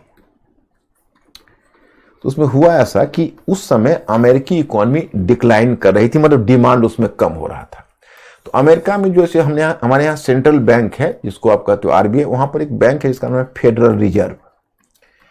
तो उस समय बिल क्लिंटन की सरकार थी, तो बिल क्लिंटन की सरकार ने, ये 2008 में हुआ है लेकिन ये मैं 2001 की बात बता रहा हूं कि 2001 में अमेरिकन इकोनॉमी में मांग में गिरावट आ गई थी। तो फेडरल रिजर्व को एक तरह से बिल क्लिंटन की सरकार ने कहा कि आप मतलब क्रेडिट ईजिंग करिए, मतलब क्रेडिट ईजिंग कहते हैं उसको कहते हैं क्वांटिटेटिव ईजिंग, मतलब मार्केट में आप करेंसी भेजिए ताकि डिमांड क्रिएट हो, करेंसी मार्केट में आएगी तो डिमांड क्रिएट होगा। तो फेडरल रिजर्व ने 0% पर ऋण का ऑफर दिया कि हम 0% इंटरेस्ट पर उसने ऋण देना शुरू किया। तो जब बहुत बड़ी मात्रा में जब फेडरल रिजर्व जब बाजार में मुद्रा 0% इंटरेस्ट पर भेजने लगा, तो उसमें बहुत सारे ऐसे संगठन खड़े हो गए, बहुत सारे बैंकिंग ऐसी खड़ी हो गई नई जो उस पैसों का लाभ उठाए। उसी में एक बैंकिंग खड़ी हो गई जिसका नाम है इन्वेस्टमेंट बैंक, उसका नाम था इन्वेस्टमेंट बैंक, निवेश बैंक उसका नाम ही था। और ये बैंक ने फेडरल रिजर्व का जो इजी मनी मिला 0 इंटरेस्ट पर उसको लिया, और तब उसने लोन बहुत ही चीपर रेट में हाउसिंग क्षेत्र में देना शुरू कर दिया कि भाई जो भी हाउस खरीदना चाहते हो वो आप ये लोन ले सकते हो। तो उसमें जो हाउस खरीदने जो आ रहे थे वो दो तरह के लोग थे। एक तरह के लोग थे जिनमें कुछ पेइंग कैपेसिटी थी, मतलब जो दे सकते थे नॉर्मली, उसको कहते हैं प्राइम कस्टमर या प्राइम लोनी। प्राइम लोनी का मतलब हुआ कि वो ऐसा ऋण प्राप्त करता जिनका रिपेमेंट की कैपेसिटी है। और दूसरे को कहते हैं सब प्राइम कस्टमर। तो जो सब प्राइम कस्टमर है वो ये है कि उसको पेइंग कैपेसिटी नहीं, कम है, कमजोर है, मतलब वो दे भी सकते हैं नहीं भी दे सकते हैं। तो बैंक का नियम क्या होता है कि अगर प्राइम आपका कस्टमर प्राइम लोन देने वाला कस्टमर हो, माने प्राइम इंटरेस्ट वाला प्राइम लोनी, तो उसको आप कम रेट में ऋण देते हो, माने उसका जो इंटरेस्ट रेट होता है कम होता है। और जो सब प्राइम है उसको बहुत ज्यादा, इसे 2 गुना ज्यादा इंटरेस्ट रेट होगा। जैसे अगर इसका 12% इंटरेस्ट रेट होगा तो इसका सीधा 25% इंटरेस्ट रेट होगा। तो बैंक सबको इतना लालच हो गया कि प्राइम कस्टमर के साथ साथ सब प्राइम को भी देने लगे, क्योंकि भाई कहा कि भाई 25% इंटरेस्ट दे रहा है तो बहुत अच्छी बात है। बस वही हुआ ऐसा कि धीरे धीरे कुल मिला के 2.2 ट्रिलियन, देखो इतना बड़ा अमाउंट सब प्राइम कस्टमर को दिया गया था। तो पहले सब प्राइम लोन को और प्राइम लोन को दोनों को अलग अलग रखा गया, और आगे चलकर दोनों लोन मिल गया। और उस समय अमेरिका में क्या होती है, थोड़ा टेक्निकल चीज है, जो बैंकिंग होती है ना, जैसे आप एक बैंक हो तो आपने 20 लाख का लोन दिया किसी को 12% इंटरेस्ट पर, ओके। तो तुम देख रहे हो कि भाई 10 वर्ष का रिपेमेंट है, तो 10 वर्ष में हमको रिपे करेगा। हमने 12% पर हमने 20 लाख रुपए अमुक को दिए हैं, तुम्हारा 20 लाख रुपया ब्लॉक हो गया, तो वो क्या करेगा कि वो अपना ऋण का जो पेपर होगा वो किसी दूसरे बैंक को बेच देगा कि देखिए ऐसा है कि हम 10 साल वेट नहीं कर सकते, आप वेट कर लीजिएगा, इस 12% में हम आपको 8% दे देते हैं, इसमें 4% ही मेरा रहेगा, आप इसको ले लीजिए और आप 10% अपना इससे धीरे धीरे लेते रहिए, हमें पैसा फ्री करिए, अब 8% आप ले लीजिए इंटरेस्ट, और हम जाते हैं 4% लेकर, हम कहीं और फिर इंटरेस्ट पर लगाएंगे पैसे। तो होता क्या है कि इसको कहते हैं सिक्योरिटाइजेशन, मतलब कि आप अपना लोन है उसको बेच दिया किसी दूसरे को, और दूसरा ने बेच दिया तीसरे को, तो चेन बन गया पूरा। अब चेन बन गया तो ये सब प्राइम वाला है, ये प्राइम वाला है, वैसे भी सब प्राइम वालों की पेइंग कैपेसिटी कम है। इन द मीन टाइम कुछ वर्ष के बाद फेडरल रिजर्व ने क्या किया कि अपना इंटरेस्ट रेट बढ़ा दिया कि भाई 0% नहीं हो अपना, बस इस सारे बैंक ने अपना इंटरेस्ट रेट बढ़ा दिया। तो इंटरेस्ट रेट बढ़ाया तो कस्टमर है, वो कस्टमर का तो पेमेंट, वो इंस्टॉलमेंट का पेमेंट बढ़ गया, तो देने की कैपेसिटी जिसको नहीं थी तो सबसे पहले धराशायी हुआ, आज जिसको देने की कैपेसिटी तो भी हिलने लगा। वो सब क्या किया, अपना हाउस पटकना शुरू कर दिया, क्योंकि हुआ ऐसा कि जब हाउस में अचानक से डिमांड, जो बहुत लोग हाउस खरीदने लगे थे, तो 10 लाख के हाउस हो गए थे 1 करोड़ का, और 80-85% बैंक फाइनेंस कर देता था। तो अगर 1 करोड़ का लोन है तो 80 लाख बैंक ने दे दिया। जब लोगों ने हाउस डंप किया तो फिर वो गिरकर 10 लाख हो गया। तो 10 लाख हो गया तो जिन्होंने 80 लाख उस बैंक को दिया हुआ था, उसको तो कस्टमर ने कहा कि भाई हम नहीं दे सकते, लीजिए हाउस। तो 10 लाख में हाउस बेच के भी क्या करता, उसको 70 लाख रुपए डूब गए। इसी तरह से पूरा चेन डूबा। माय स्टूडेंट्स, ये इकोनॉमिक्स है, बहुत कॉम्प्लिकेटेड स्टोरी है, कहां तक मैं तुम्हें बताऊं।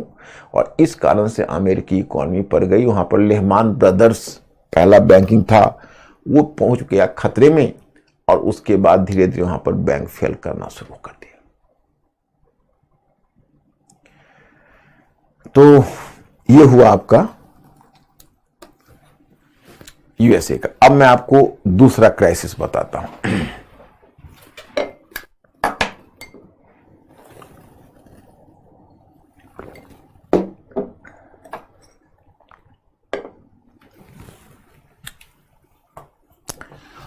Eurozone crisis. अब यूरोजोन क्राइसिस देखो, ये भी इकोनॉमिक इश्यू है, तो तुम लोग थोड़ा सा दिमाग फ्री करके सुनना, तो अगर थके नहीं होगे तो थोड़ा सा दिमाग को हिला के टाइट होके थोड़ा बैठना। तो देखो, मान लीजिए ये है यूरोप, ओके, तो उसमें जैसे यूरोपियन यूनियन बना, उसी तरह से 19 देशों ने मिलकर यूरोजोन बनाया। देखो ये यूरोजोन है। तो यूरोजोन में अब एक ही करेंसी आ गई, वो करेंसी थी यूरो, जो कॉमन थी, जर्मनी से निकलती थी। मतलब ये पूरे यूरोपियन यूनियन अपनी करेंसी निकालता था यूरो, सारे देश में यही करेंसी चलनी है, एक ही जगह पर इस करेंसी को बननी है। इस करेंसी में कोई मतलब डिवैल्यूएशन या अवमूल्यन कोई देश नहीं कर सकता, क्योंकि ये कॉमन करेंसी है, कोई एक देश इसमें कोई बदलाव नहीं ला सकता। इधर क्या था कि उत्तर में सबसे मजबूत इकोनॉमी जर्मनी की थी, फिर फ्रांस वगैरह की थी। इधर दक्षिण में पिग्स कंट्रीज है, पिग्स का मतलब हुआ पुर्तगाल था,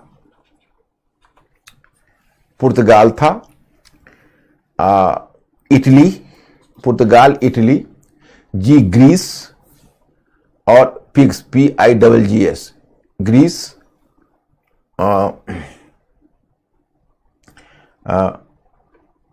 एक और जी से कोई कंट्री था, और स्पेन। तो जो दक्षिणी यूरोप के देश थे वो आर्थिक रूप से पिछड़े हुए थे।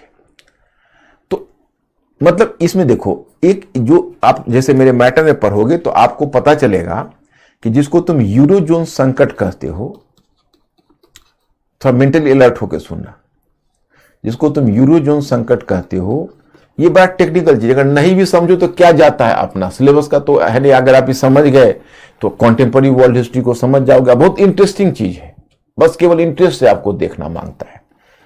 तो यूरोजोन संकट है, इसको कहते हैं क्यों हुआ, तो इसका बड़ा कारण माना जाता है कि वित्तीय एकीकरण, राजकोषीय, आप कह सकते हो कि राजकोषीय माने फिस्कल, राजकोषीय एकीकरण के बिना के बिना मौद्रिक एकीकरण, राजकोषीय एकीकरण के बिना मौद्रिक एकीकरण, ये क्या है मैं बताता हूं। देखिए, जैसे ये सारे कंट्रीज हैं, इन सब के उत्पादन के स्तर अलग अलग थे, सबकी तकनीकी का स्तर अलग अलग था, किसी का डेवलप्ड था, किसी का कमजोर था, मतलब प्रोडक्शन का कॉस्ट सबका अलग अलग था।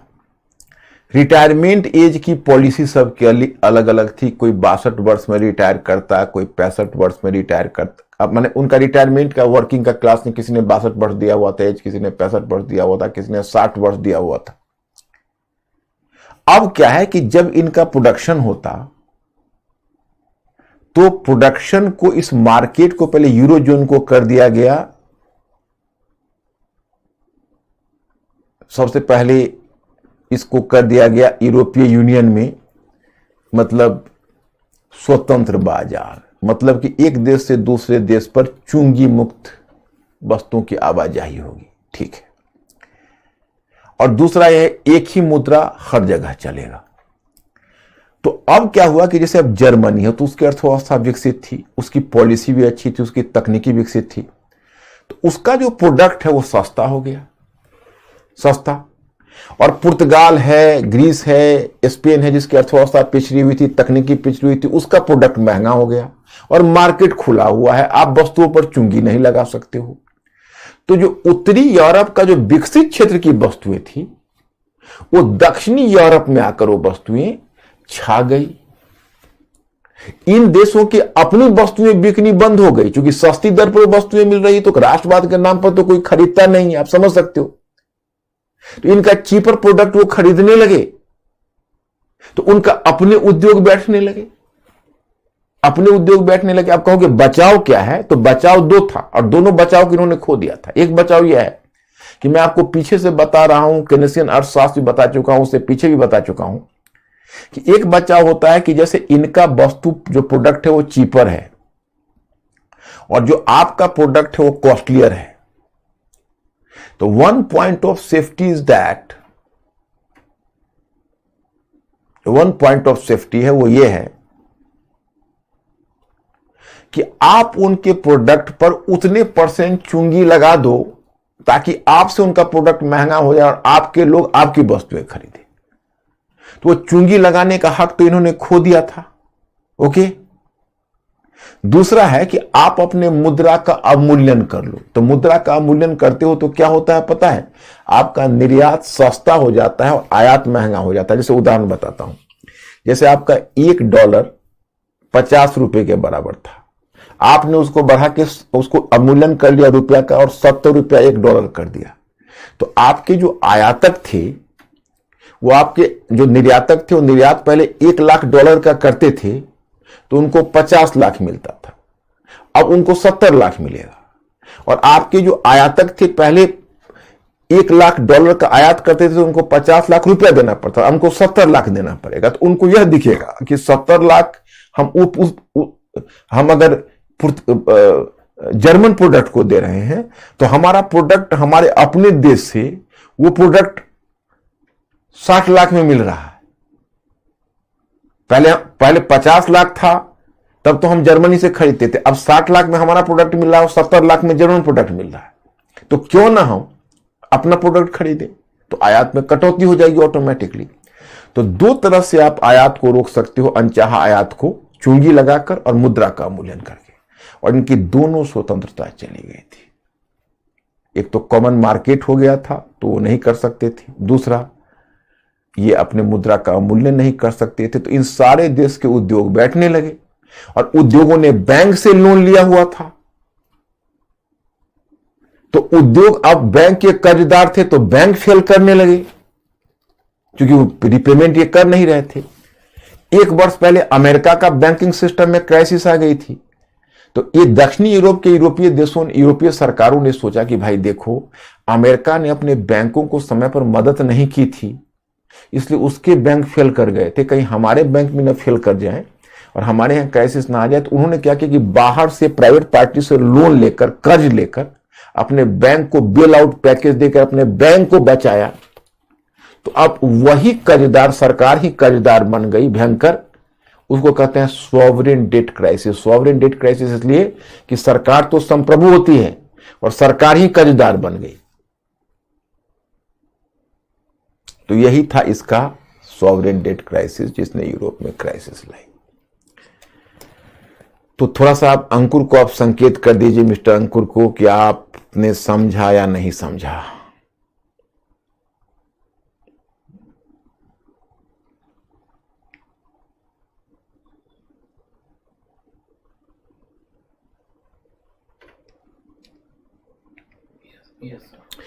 माय स्टूडेंट्स, थैंक यू, क्योंकि आप लोग बहुत ही ब्रिलियंट स्टूडेंट हो। अब मैं स्टूडेंट्स वर्ल्ड हिस्ट्री को औपचारिक रूप से समाप्त करता हूं। इसको, ये जो पार्ट है, इसको आप लग्जरी में लो, अपने दिमाग को ब्रॉड करो और आप थिंकिंग क्रिएचर जरूर बनना।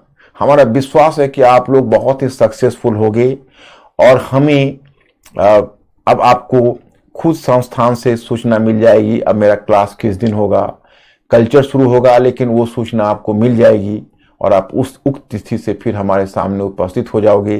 Ancient history, medieval history and culture, ये पार्ट आपका बचा हुआ है, ये पार्ट भी मैं संपन्न कर दूंगा जल्द ही। तो आज हम आपसे विदाई कुछ समय के लिए लेते हैं, फिर मिलने के आश्वासन के साथ, और तब आपका मेंस के साथ प्रीलिम्स का भी साथ साथ चलेगा। So I have to do that. तो आज मैं यहीं इसको स्थगित करता हूं और आप लोग अगले मैसेज की प्रतीक्षा करिएगा। Thank you very much. I will see you.